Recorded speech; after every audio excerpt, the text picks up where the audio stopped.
ना कैसे हो आप सभी लोग। उम्मीद करती हूँ आप सब बहुत अच्छे होंगे। आज मैं फिर से एक नई कहानी लेकर आई हूँ। कहानी का शीर्षक है बरगद का पेड़।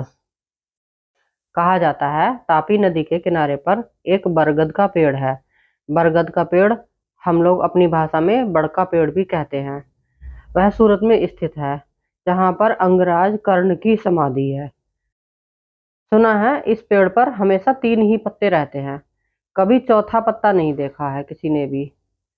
अब आप सोच रहे होंगे कि महाभारत का युद्ध तो जो है कुरुक्षेत्र हरियाणा में हुआ था, फिर ये अंगराज कर्ण की समाधि सूरत में कैसे। तो जब युद्ध शुरू होने को था, तब जब अंगराज कर्ण ने युद्ध से पहले अपने कवच और कुंडल इंद्रदेव को दान में दिए थे, तब उनसे शक्तिवाण और एक वरदान मांगा था।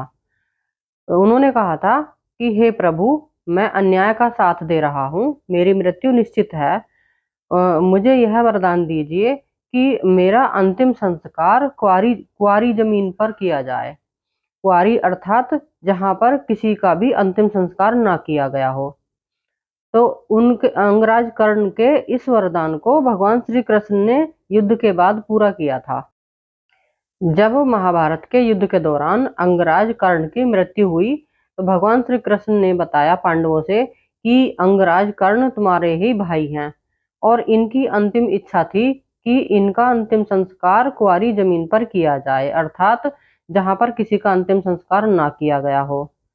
तब इंद्रदेव ने अपना रथ भेजकर और भगवान श्री कृष्ण ने पांचों पांडवों को साथ लेकर आकाश मार्ग से जाते हुए सूरत में तापी नदी के किनारे पर उनका अंतिम संस्कार करने का निर्णय लिया। जब वहां पहुंच गए तो भगवान श्री कृष्ण ने अपना एक बाण छोड़ा, 1.5 इंच जमीन पर अपना बाण छोड़ा और उस बाण के ऊपर अंगराज कर्ण का अंतिम संस्कार किया गया था। तो वहां पर वो बरगद का जो पेड़ है, वो वहां पर उनकी समाधि के ऊपर वह पेड़ उगा हुआ है। और तब से बताते हैं कि 3 पत्ते ही उस पर सिर्फ हमेशा दिखाई देते हैं, चौथा पत्ता कभी आज तक किसी ने नहीं देखा है। उस टाइम भगवान श्री कृष्ण ने कहा था कि इस यहाँ पर एक बरगद का पेड़ होगा और उस पेड़ पर हमेशा 3 ही पत्ते रहेंगे, चौथा पत्ता कभी नहीं आएगा।